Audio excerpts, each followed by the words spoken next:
அனைவருக்கும் வணக்கம். Big Boss season 9 ஆரம்பித்த நேரம் ரொம்ப ராவுகாலம்னு நினைக்கிறேன். அன்னையிலேருந்தே பிரச்சனையாக போயிட்டுருங்க. இன்னும் பிக் பாஸ் வீட்டில் திடீர்னு பார்த்தீங்கன்னா ஒரு 200-300 போலீஸ் எல்லாம் குவிக்க ஆரம்பிச்சிட்டாங்க. என்ன அப்படின்னு விசாரித்தா அங்கே பார்த்தீங்கன்னா தமிழக வாழ்வு உரிமை கட்சியை சார்ந்த மகளிர் அணியை சார்ந்தவர்கள் இந்த போராட்டம் நடக்க ஆரம்பிச்சிட்டாங்க. எதுக்கு அந்த போராட்டம் நடத்துகிறாங்க அப்படின்னு பார்த்தீங்கன்னா, கலாச்சார சீர்கேட்டை உண்டாக்குறது இந்த பிக் பாஸ். தயவு செய்து விஜய் சேதுபதி அவர்கள் இதுலேருந்து விலகிடணும். இதை நிறைய பேர் பார்க்குறாங்க.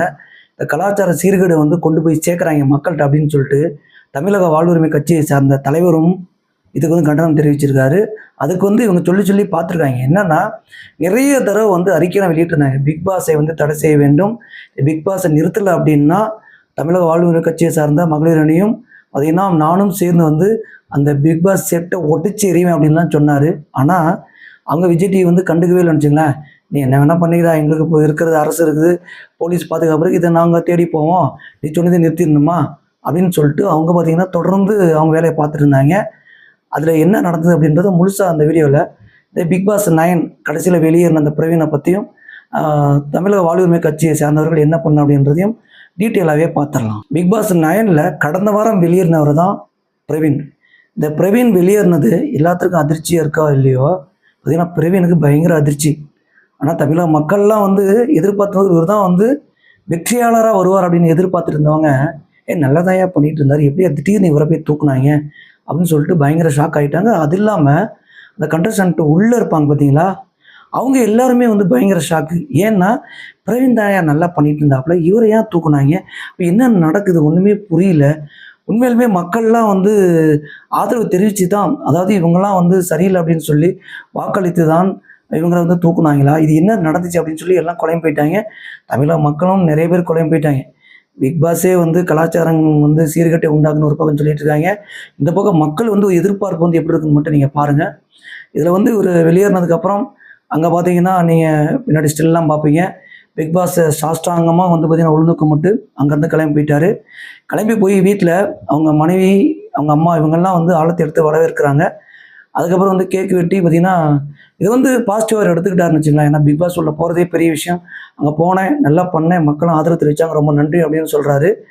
இது அவரோட பாசிட்டிவை காட்டிது. அதுக்கப்புறம் நான் பயங்கர அப்செட் ஆனேன், ஷாக் ஆகிட்டேன். இந்த மாதிரி ஒரு விஷயமா நடக்கணும், எதிர்பார்க்கல, இப்படியெல்லாம் சொல்லிட்டு தான் அவர் நன்றியெல்லாம் சொன்னார்னு வச்சுங்களேன். சரி, ஒரு பக்கம் இது இருக்கட்டும். இதில் அடுத்ததாக ஒரு விஷயந்தான் என்னென்னா, உள்ளே இருக்கிறவங்க ஒவ்வொருத்தரும் சொல்ல வந்த விஷயம் என்னென்னா, பிரதீப் தான்ப்பா வெளியே போயிருக்கணும், இவர் ஏன்ப்பா தூக்குனீங்க அப்படின்னு சொல்கிறாங்க. 2 பேருக்கு, இந்த பிரதீப்புக்கும் பிரவீனுக்கும் நடந்த அந்த சம்பவங்கள் தான் தமிழ்நாட்டு மக்களே பார்த்திங்கன்னா பிக் பாஸை அடுத்த லெவலுக்கு கொண்டு போச்சுன்னு சொல்லலாம். நல்லா இல்லாட்டியும் பிடிக்கலனாலும் விஜய் சேதுபதி பண்ணுறது சரியில்லைன்னு சொன்னாலும் இதெல்லாம் நான் சொல்லலைங்க, மக்கள் சொன்ன விஷயம் சொல்கிறேன். இவங்க 2 பேர் கடைசியில் பூஸ்டப் பண்ணி கொண்டு போயிட்டாங்க.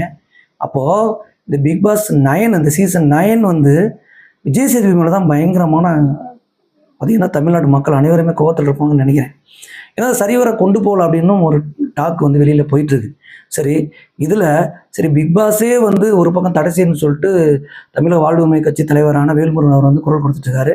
இந்த பக்கம் பார்த்தீங்கன்னா ஒரு பிரச்சனை, மக்கள்லாம் என்ன சொல்லிட்டு இருக்காங்கன்னா, இப்போ அவனை தூக்கியிருக்கும்பா, இவனை தூக்கிருமா, அந்த பொண்ணெல்லாம் சும்மா தான் உட்காந்துருக்குது, எதுவுமே பண்ணல, அதெல்லாம் தூக்கிடலாம், நல்ல பையனை பண்ண தூக்கிட்டு, நல்லா பண்ண பையனை தூக்கிட்டீங்களேப்பா, என்னப்பா அப்படின்னு சொல்லி இந்த பக்கம் ஒரு பக்கம் பேசிகிட்டு இருக்காங்க. அப்போது பிக் பாஸ் அப்படின்ற ஒரு விஷயம் உள்ளே வந்தது எதுக்கு அப்படின்ற சில விஷயங்களை பார்த்துடலாம். பிக் பாஸ் ஒரு கலாச்சார சீர்கேட்டை உண்மையிலுமே கொண்டு வரதுக்கு தாங்க இங்கே கொண்டு வந்தாங்க. இது மறைமுகமாக செயல்படும் ஒரு அமைப்பு இதை கொண்டு வந்திருக்காங்க.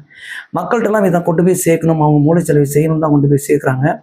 இது தெளிவாக புரிஞ்சிட்டு இருக்காரு தமிழக வாழ்வுரிமை கட்சியை சார்ந்தவர். சரி, பிக் பாஸ் ஒரு விஷயம் இதில் எப்படின்னு பார்த்தீங்கன்னா, ஆரம்ப கட்டத்தில் இது ஒரு ஸ்கிரிப்டு தான். என்னென்னா இதில் சில சமயங்களில் ஸ்கிரிப்ட் சொல்லாத விஷயங்கள் நடக்கும், சில சமயங்களில் ஸ்கிரிப்ட் சொன்னத விஷயங்கள் நடக்கும். சில சமயத்தில் கண்டஸ்டன்ட் பார்த்தீங்கன்னா ஸ்கிரிப்ட் சொன்ன விஷயங்கள் இல்லாமல் வேற ஒரு இதாக போயிடுவாங்க, மறந்துட்டு போயிடுவாங்க. இதில் விஜய் சேதுபதியும் அப்படி தான். பிக் பாஸாக இருக்கக்கூடிய விஜய் சேதுபதியும் அவர் பார்த்திங்கன்னா டீம் சொல்கிறத கேட்காம சில டைமில் அவர் முடிவெடுக்க வேண்டிய சூழ்நிலையும் தானாக உருவாகும். அப்படி இருக்கும் பொழுது ஆனால் பிக் பாஸுக்குரிய ஒரு ஸ்கிரிப்ட் இருக்குது. அது என்னன்றதை நான் டீட்டெயிலாக சொல்லிடுறேன். ஆரம்ப கட்டத்தில் பிக் பாஸ் எப்பயுமே ஒரு பிரச்சனையாக உண்டு பண்ணுவாங்க. கலாச்சார சீர்கேடு, கச்சா முஜா அப்படின்னு கண்ணா பின்னான்னு என்ன வேணால் பண்ணுவாங்க. என்ன மக்கள்கிட்ட கொண்டு போய் சேர்க்குறது. கடைசியில் பார்த்தீங்கன்னா இந்த பிக் பாஸ் நிறைய மக்கள் வந்து எமோஷனல் கனெக்ட் பண்ணி ரொம்ப நல்ல கண்டென்ட்டு பிக் பாஸ் மாதிரி நிறைய வந்து அடிக்கடி பண்ணணும், இந்த சீசன் 10 11 போயிட்டே இருக்கணும் அப்படின்னு சொல்கிற அளவுக்கு கொண்டு போய் சேர்த்துருவாங்க. ஏன்னா லாஸ்ட்டில் அது முடிய போகும்போது ஒரு 10-15 நாள், எனக்கு தெரிஞ்சு ஒரு 75வது நாள்லேருந்து 100 நாள் நடக்கும்னு வச்சுங்களேன். அந்த 75வது நாள்லேருந்து ஸ்டார்ட் பண்ணிடுவாங்க. அந்த 25 நாள் பார்த்தீங்கன்னா எமோஷனல் கனெக்ட் பண்ணி வேற ஒரு லெவலுக்கே கொண்டு போயிடுவாங்க. இதுதான் பிக் பாஸ். கமல் நடத்தின பிக் பாஸ் வந்து இப்படி தான் போச்சு. ஆனால் விஜய் சேதுபதி நடத்தும் பொழுது இது அங்கங்கே மிஸ் ஆகுதுன்னு வச்சுங்களேன். ஏன்னா உணர்ச்சி வசப்படுறாரு. சில சமயங்களில் வந்து அவர் பர்சனல் விஷயத்தெல்லாம் பேச ஆரம்பிச்சார். இன்னும் வந்து விஜய் சேதுபதி வந்து வளர்ந்த தம்பி அப்படின்னு சொல்கிற அளவுக்கு தான். நான் சொல்லலைங்க, நிறைய பேர் சொல்லிட்டு இருக்காங்க சமூக வலைதளங்களில். அந்த மாதிரி விஜய் சேதுபதியும் தாக்க செய்கிறாங்க. அதுக்கப்புறம் தான் ஒரு விஷயம் நடந்தது. இங்கே வாழ்வுரிமை கட்சியை சேர்ந்த வேல்முருகன் அவர்கள் வந்து அறிக்கை வெளியிட்டுக்கிட்டே இருந்தார். கேட்கவே இல்லையா? அதுக்கப்புறம் என்ன பண்ணிட்டாரு, நாங்கள் பிக் பாஸ் வீட்டுக்குள்ளே உள்ளே வரண்டோம் அப்படின்னு சொல்லிட்டு அந்த இவிபி செட் இருக்குது. அது பார்த்திங்கன்னா ஒரு ஏரி தான் வச்சுங்க, ஏரிக்குள்ளே தான் இருக்குதுன்னு வச்சுங்க. ஆக்கிரமிப்புறம் தான் எல்லா இடத்துலையும் நடந்துகிட்டு இருக்கேன். அந்த இவிபி செட்டுக்கு பின்னாடி பார்த்திங்கன்னா அந்த செட்டுக்கு பேக் சைடில் போய் எல்லாம் வந்துட்டாங்க. வந்துட்டு அதில் உள்ள கண்டஸ்டன்ட் இருக்க எல்லாத்தையுமே வந்து செருப்பால் அடிக்கிறாங்க. இதில் விஜய் சேதுபதியும் விட்டு வைக்கல. மகளிர் அணியை சேர்ந்தவங்க அவரையும் போட்டு தாக்குறாங்க. தயவுசெய்து விஜய் சேதுபதியிலேருந்து வெளியேறு அப்படின்னு சொல்லி அவர் பார்த்திங்கன்னா போராட்டம் நடத்த ஆரம்பிச்சிட்டாங்க. இதில் தமிழக வாழ்வுரிமை கட்சியை சேர்ந்த வேல்முருகன் அவர்கள் வந்து நான் உடைப்பேன் அப்படின்னு சொல்லிட்டு கொள்கை பிடிப்பாக நின்றுருந்தார். ஆனால் போலீஸ் வந்து 200-300 போலீஸ் வந்து பாதுகாப்புக்கு அங்கே வந்து வரவழைக்கப்பட்டு பார்த்திங்கன்னா அந்த போராட்டங்களை வந்து கலைச்சி விட்டார்கள். இதுக்கப்புறம் அடுத்த வாரம் வந்து என்ன நடக்க போகுது அப்படின்றது தான் தெரியல. ஏன்னா வேல்முருகன் விட போகிற மாதிரி தெரியல. அது வந்து இன்னொரு விஷயம் என்ன சொல்கிறாங்கன்னா, வேல்முருகன் இந்த மாதிரி கலாச்சார சீர்கேட்டை உண்டு பண்ணும் இது போன்ற நிகழ்ச்சிகளை தயவு செய்து தடை செய்ய வேண்டும், சென்சார் கொண்டு வர வேண்டும். நீங்கள் சென்சார் கொண்டு வந்தாலும் நீங்கள் என்ன பண்ணுவீங்கன்னா அதை வந்து பயன்படுத்திக்கிட்டு நீ திருப்பி இதே தான் தொடர்ந்து செஞ்சுட்டு இருப்பீங்க. ஆனால் முதல்வர் அவர்கள் வந்து கவனத்தில் எடுத்துக்கொண்டு இந்த மாதிரி நிகழ்ச்சிகள்லாம் டோட்டலாக தடை செய்யணும்னு சொல்கிறார். ஆனால் அவர் எங்கே இருக்கார்? கட்சிக்குள்ளே தானே இருக்காப்புல. போய் சொல்லலாம்ல. நீங்கள் தான் சட்ட சபைக்கெலாம் போகிறீங்க, அங்கே இதை பற்றி குரல் கொடுக்கலாம்ல. குரல் கொடுத்தீங்க, லைட்டாக ஆரம்பிச்சிங்க, ஆனால் அங்கே வந்து பேச விடல. ஆனால் முழுக்க குரல் கொடுத்து இதுக்கு ஒரு தீர்மானம் நிறைவேற்றி கண்டிப்பாக முற்றிலுமாக தடை செய்யலாமே.